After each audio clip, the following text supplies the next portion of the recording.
Oh, baby!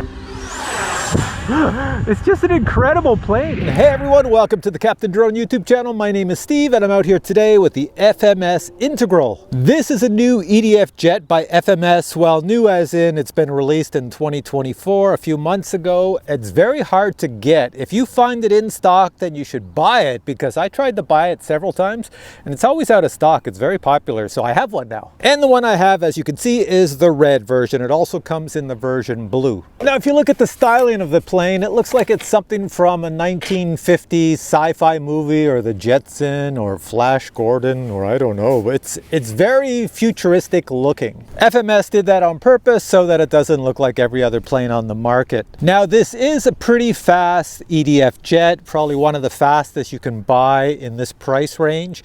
It's also a collaboration between FMS and Tomahawk. So let me see, do I have Tomahawk on the bottom?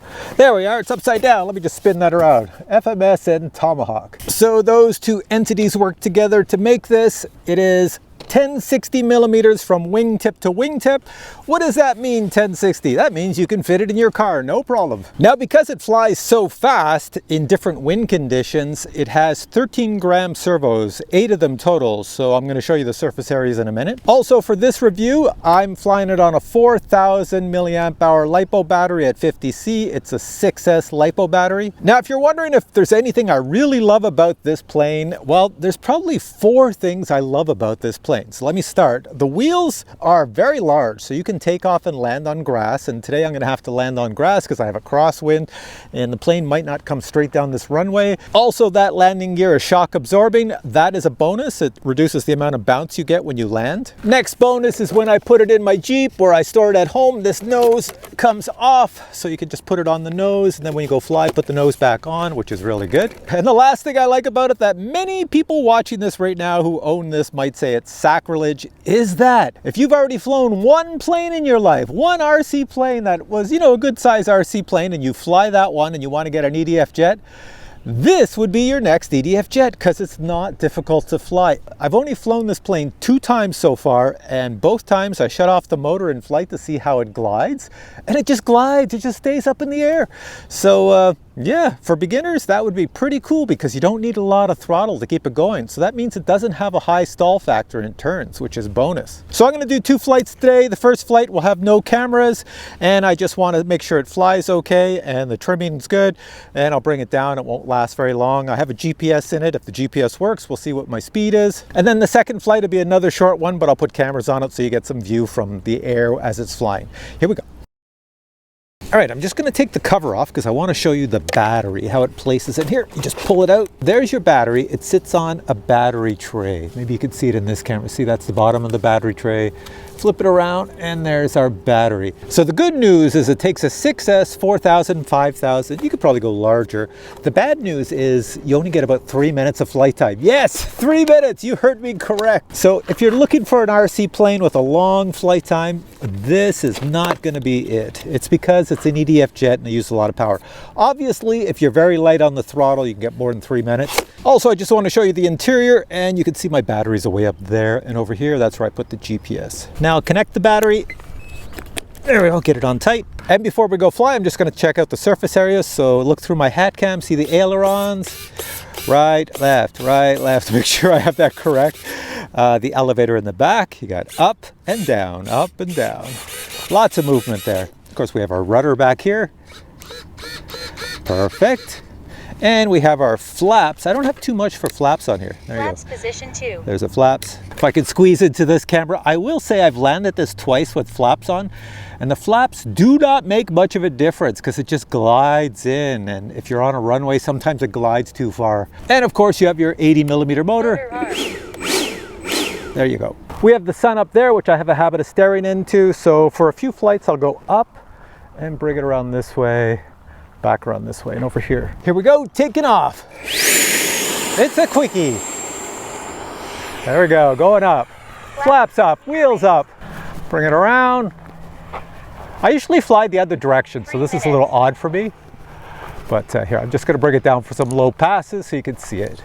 Now, I do have a GPS in it, so this first low pass is slow. It's a pretty cool plane to fly. It's got the crosswind, so it's going, the little wings going side to side, but there you go. Whoa, baby! All right, here we go, full blast. Speed run, we're gonna do one big circle. Speed run, going, going, going. Halfway around the loop. I'm just draining the battery. Turn again. Going into the crosswind. Going overhead. Through the sun. Sounds incredible. Turning again. There we go. There we go. All right, landing gear down. Gear lowered. Reduced thrust.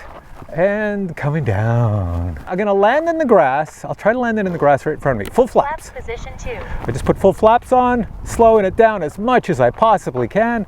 It just floats. I can't get it out of the air. I've got to bring the nose down. When you bring the nose down on a plane like this, you're actually giving it more throttle. So there we go. I think I got it now. Just glide along the ground and bring it down. There we go. Baby, she's down. Let's go check out what the speed was. So I've got my GPS app here and I'm gonna get close and hit stop and then read. Okay, so let's see what we got. Let's see what we got. Okay, hopefully it all picks it up. Hit stop, hit read.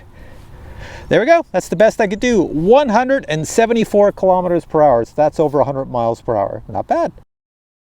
All right, I put 2 cameras on the plane. I don't know if they both work. This one is shooting over the wing. It looks pretty reliable. I see it flashing and there's one pointing to the front. And this is the camera to the front. You can see with my hat cam, they're all Insta360 cameras. They add a bit of weight. I've got them somewhere near the CG, so hopefully it doesn't mess things up too much. All right, here we go. Let's get up. Full throttle, get her up. Whoa! CG's good, but that crosswind is throwing it off. I've taken it away out this time since I have cameras on it, so my camera up my head won't see it as much, but I'm gonna bring it down nice and low as we come around. It's far, far, far out there. It's just a little red dot in the sky. Coming around. Got some city workers doing some grass maintenance. Bringing it down low. Let's see. Right at my head. No, there we go, there we go. Coming over. Going by. It's a very easy plane to fly. That's why I say if you've already flown one plane, an RC plane, like, you know, a fairly decent size, 1,000mm wingspan, and you want to try an EDF Jet, well, this is a good one to try. The reason before I said it was kind of sacrilege saying that is because a lot of people buy this who are professionals and they think only a professional can fly it. They would not call this a trainer because it's not a trainer. But man, is it awesome. Look at this. I've got it coming right at me again. It's just an incredible plane. It's so true. Wherever you point that nose is where it goes. It's really good. The only negative, like I said, it's a 3-minute flight time. 2 minutes. 3 minutes. Now my radio is beaking off saying you've got 2 minutes remaining until battery is at 0. So let's come down. Another low pass. Try not to hit the trees. I do have a habit of hitting trees. And I'll try to get it on this side so the sun's not in my eyes.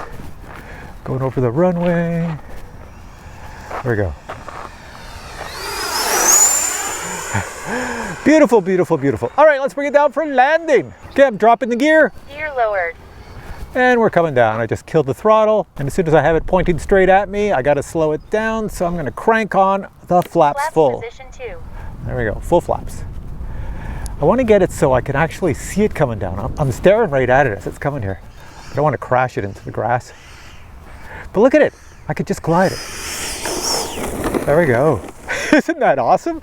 I tell you, it's not a trainer, but it flies like a trainer. If you want your very first EDF, this is probably one of the best ones to get because at your field, you'll have the fastest EDF jet there is known to man. I want to hold it out here if you want to see what the landing gear looks like when it goes up. It looks like, oh, I got to get my fingers out of there. Landing gear going up. Very solid landing gear, very solid landing gear, and such an awesome looking plane from the bottom. I'm back out. All right, let's bring this back. Now I did have the GPS running, so I'm just gonna hit stop and read. No, see what the camera's on? Good thing I didn't do that the first flight. So if you can see what my phone says, it only reached 145 kilometers per hour with the cameras on. So not only is this super easy to fly, this is one of the more easy EDF jets to fly, and I'm surprised it has such a high speed, but not only that, when you get it in the box is not super large, and to assemble this, you could probably do it in all of 10 minutes. Anyways, let me show you what the box looks like and how easy this is to assemble. Check this out. This is the box the 80mm Integral comes in. As you can see, everything is well packaged. Items in the box include the owner's manual, the main wings, the wing spar, the horizontal stabilizer, the vertical stabilizer, the main fuselage, and a small bag of screws and linkages. And now I'll show you how easy it is to assemble this plane. You must install a total of 7 linkage rods between the servo and control horns. When completed, it will look like this. Next, insert the wing spar into the main fuselage, then slide both main wings into the wing spar and push the wings into the fuselage. Next, secure the wings in position by using the 4 included screws.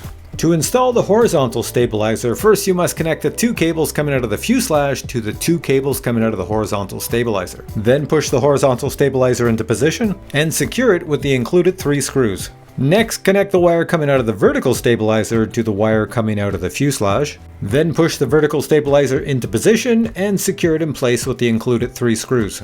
And that's it, the assembly is done. All right, you're back to me. If you're looking for a Father's Day gift, this video is coming out before Father's Day, and FMS will have a Father's Day sale on, so you can probably get this at a reduced price. You want to check on the FMS website. The links are below to see what the price is. Also, I do have a discount code that belongs to CaptainDrone, so if you buy FMS products, use my discount code and you'll pay less. That also is located below this video. So I would say if you can find this plane in stock in either the red color or the blue color, then I would pick it up because it doesn't stay in stock long. So this ends my video. If you have questions on the integral, well then post your questions below and I'll get back to you. If you enjoyed this video, please give it a thumbs up and stay tuned to this channel because there'll be many more cool product reviews coming up. Until then, I say bye.